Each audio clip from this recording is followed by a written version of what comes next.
We are going to be talking about Maddie Richardson. She was part of the Washington, D.C. March. Look at her age and how old she would have been during 1910 and 1920. She would have been in her roughly 60s.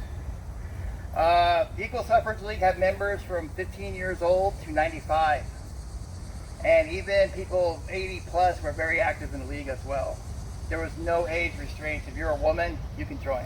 Or a man, part of the, men's league. All right, so just keep your age in mind about what we're going to be talking about here, and you can understand why it's even worse than what I'm talking about. All right, Maddie Richardson was a member of the Suffrage League for 2 years before she signed on to march in suffrage parade in Washington, D.C. on March 3rd, 1913. This is 1 year after Baltimore. Every year they try to do a big march, but this one was extremely important. The day before President-elect Woodrow Wilson's inauguration, more than 5,000 women, young and old, Maddie was the old, rich and poor, educated and non-educated, though mostly white, we covered that, marched down Pennsylvania Avenue to demand the right to vote. It remains the largest suffrage event in U.S. history. These women hoped to attain the vote during Wilson's administration. Indeed, they did. All right, imagine you're President Wilson. You're getting off the train for your inauguration, and you look around like, where is everybody? They're not there. They're not there for them. They all went down Pennsylvania Avenue to see what's going on. And this is the first time that President Wilson had an interaction with the suffrage. Now you can understand why you hate suffrage.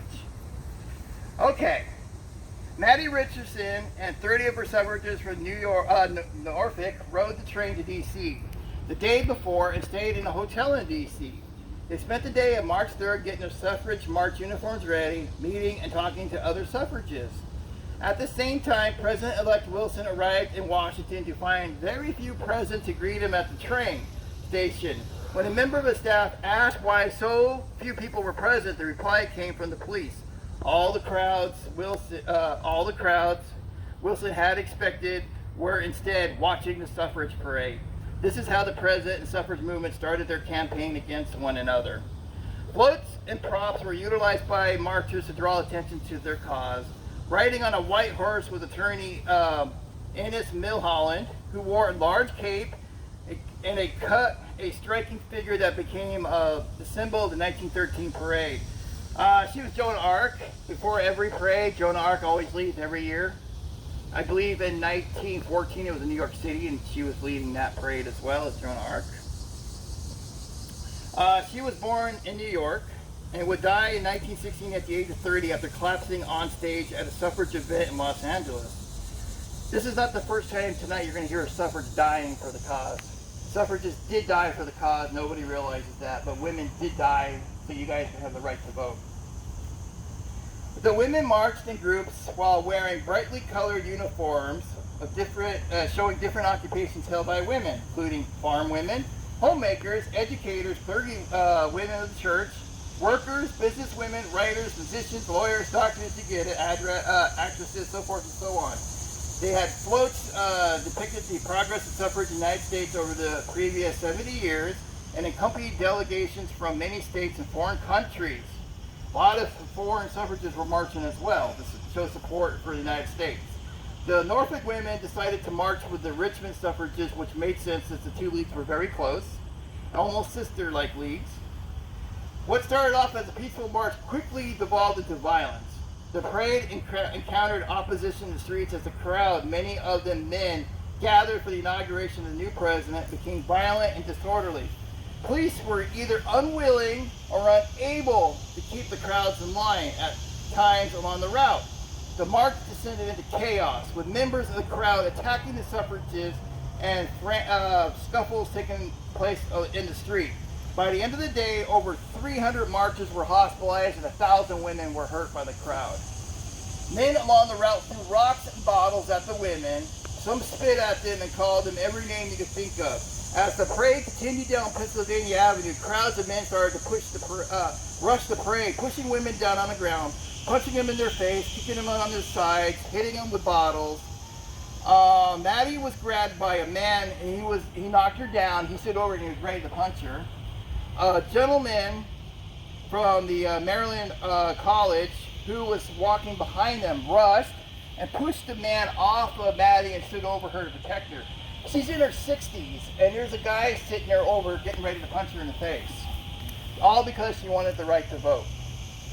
She did end up getting bruises and scratches because she did get pushed down. At her age, you will get hurt somehow.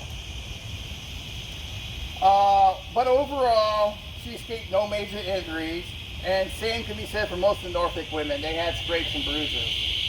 3 members from Richmond did get hospitalized, and you know, they had all 50 states there, so a lot of other women across the country were hurt as well. A troop of Army cavalry called from Fort Myer by civilians were helped to clear the route, and despite the harassment and violence, the march continued to its end. Ultimately, the chaos would gain the suffragists' sympathy from many quarters, as many people grew disturbed by the violence of the anti-suffrage opposition. Congressional hearings would be held within the cause of the violence was investigated, with over 150 witnesses testifying about the events of that day. The superintendent of police of the District of Columbia would lose his job as a result of his conduct before and during the parade. He was an anti-suffrage and told his men to stand back and let the crowd do what they want. He lost his job over that. He should have went to jail.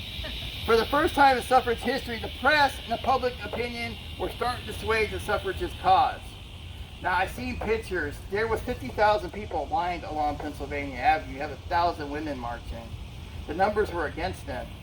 It took the Army to hold the crowds at bay so the women could continue their march. Because Fort Myers is right outside D.C., so it didn't take long to get the soldiers in. And what they did, they stood like this all along the parade route on each side so the women could finish their march.